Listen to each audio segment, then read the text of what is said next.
previous managers and obviously get rid of him, and I think he even went back as far as Jack Ross to say that he'd made the wrong decision then. So I think that, and with the fact that yes, they had lost games, but there was signs there was a bit of performance there, that was individual errors were ultimately costing Hibs. They had good leads.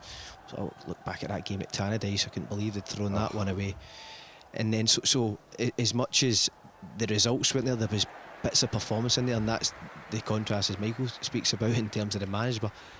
At Rangers, there isn't any signs of performance. That's the difference for me with Hibs. There was performance, individual errors were ultimately costing them.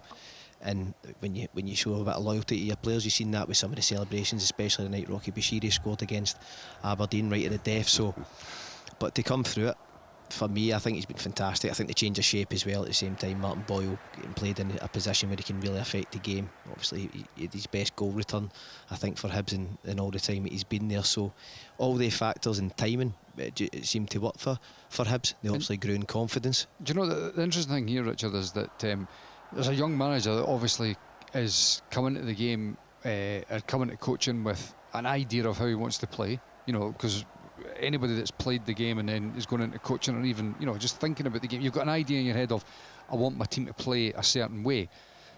But then I think he's shown great acumen to not be ideological. You know, he recognised that something needed to change, and he wasn't beholden to some ideology that was effectively going to lose him his job.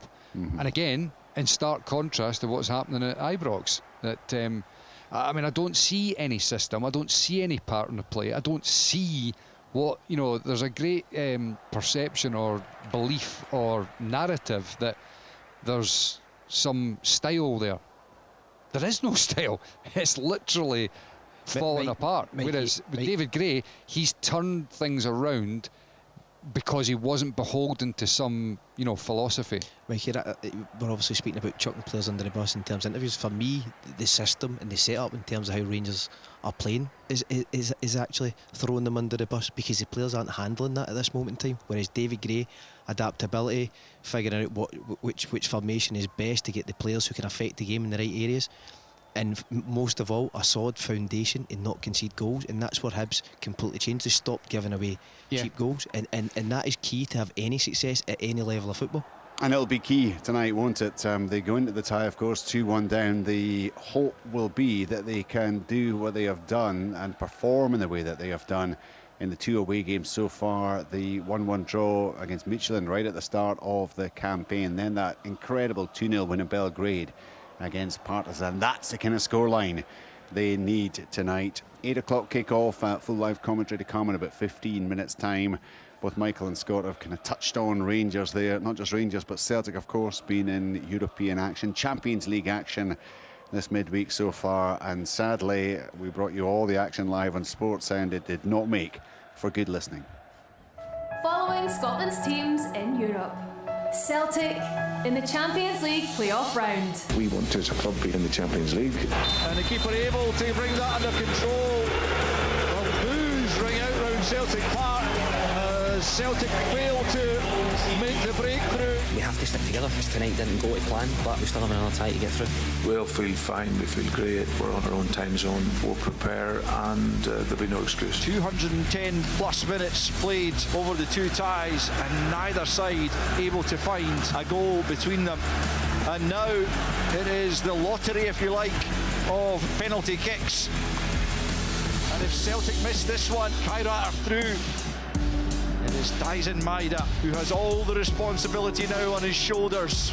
Dyson Maeda saved, Celtic are out. It's just a shame, because last year we made some great strides, and with the greatest respect, this was a great opportunity for us to be back there. But sadly we won't be. Plenty of endeavour, plenty of honesty, but the Champions League is a wee bit more than that. Rangers in the UEFA Champions League playoff round. Drops the Michelin! 3-0 to Club Brugge! After only 19 minutes, this Champions League playoff tie might be done and dusted. I think we have a real chance to come here and attack it. So our energy and our mentality has to really alter their plan very quickly. And it's an early goal again for Club Brugge. It's all gone to pot after just 5 minutes. Work back to Solis, he's in behind. There's the sixth. Club Brugge 6, Rangers 0. Rangers' record defeat now equalled and in dire threat of being bettered by Club Brugge tonight. I don't think we've learned anything new tonight. Just really hurt, really embarrassed by the defeat. It's probably the toughest night I've had as a head coach and manager. It doesn't change the fact that I think we can get this place going, we can get the team going, progress and move forward and grow. So the last couple of nights, Celtic, of course, going out of the Champions League, a second successive goalless draw against Kairat Almaty, and out in the penalty shootouts. That at least was tight, it was narrow, but sadly the same could not be said of Rangers. And you know, there was a lot of hope, I think, last season in terms of what Celtic did in the Champions League, having recovered from the mauling that they suffered early in the competition. Rangers, of course, had an impact in the Europa League. In terms of those two, Michael, it's all gone horribly wrong so far this season, hasn't it? Yeah, well, I mean, obviously from Celtic's perspective, domestically things are all right. It's just the European side of things is hugely disappointing, especially against the calibre of the opposition that they were up against. I mean, look, for me, it's the home tie that really has killed Celtic, because the away game, there are so many variables there that add to it being a difficult tie, even though the opposition are not particularly great. You can't look, and folk can talk about it being excuses, and okay, it may well is, but it's a factor. The park was brutal. That plays a part. You know, it really does. The fact that you're going such a long distance, you're going over, I think it was 4 time zones, all these things play a part into making the tie a lot more difficult away from home. But the home game, that's the one where really a lot more of those variables are controllable, or they're more in your favour, and it just speaks volumes to, or it speaks to, really to and highlighting the fact that, and it's been obviously discussed at length, the gamble and the issue that the club have got with a lack of transfer activity. And it's not the first time this has happened. No, I mean, it's a you know, well, I wouldn't say it's almost an annual issue. Almost, almost. Most seasons this seems to be a problem for them. But you know, when you when you look at the side that competed against Bayern, you know, in that tie, in that 2 legs, there's not a huge amount of difference. It's really that front line and that's where all the problems lie. That they are toothless at the moment. The rest of the side is fairly similar. But the front line is obviously where the problems lie, and they're obvious issues. I mean, the manager, the players now have spoken about it at length. The board obviously know all of that, but they've failed to act on it, and they've paid the ultimate price. I mean, look, I was in the studio here on Saturday talking about this and just saying how it's false economies to be holding back, you know, and waiting, because you ultimately are losing out on far greater resources here. Of course. Celtic have got, you know, circa about 100 million in the bank, I think. Now, they've sold Kuhn for almost 20 million. Nobody's going to convince me that Celtic couldn't have, and I say this in the greatest, you know, sort of tongue-in-cheek, gambled 20 million. So spent 40 already. You know, you're gambling 20. And you've got to remember, that gamble of 20 million that I'm talking about in terms of buying players, you're still buying what would be classed as an asset. So you're not throwing it away, even if you don't make it into the Champions League. You're just up-fronting the money and the spend, in the hope that if you get into the Champions League, well, you've recouped that straight away in terms of money coming into the club. I just think that this comes down to risk aversion and being able to assess where the balance of risk should be. And unfortunately for Celtic, I just think that the board are far too risk averse.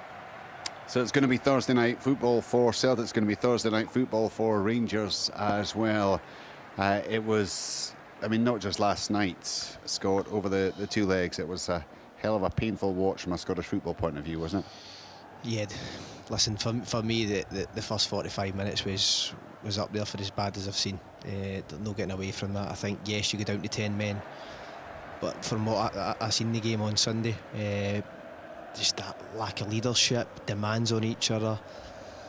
players playing for one another, tracking runners, all that communication stuff, what you need for that level of game. That was a Champions League phase playoff game, and the quality was so poor from a Rangers perspective. Decision making, listen, for me, the system, or so-called system, is the Rangers players, for me, in terms of body language, that they aren't buying into it. I think that was clear to see, even more so when it went down to 10 men, because you just didn't see that togetherness. That would be a huge worry. And for me at this moment in time, I talk about defensive foundations to then go and build on. Rangers look constantly vulnerable. The amount of times they can't defend a cross ball, someone's looking over their shoulder to think it was their man.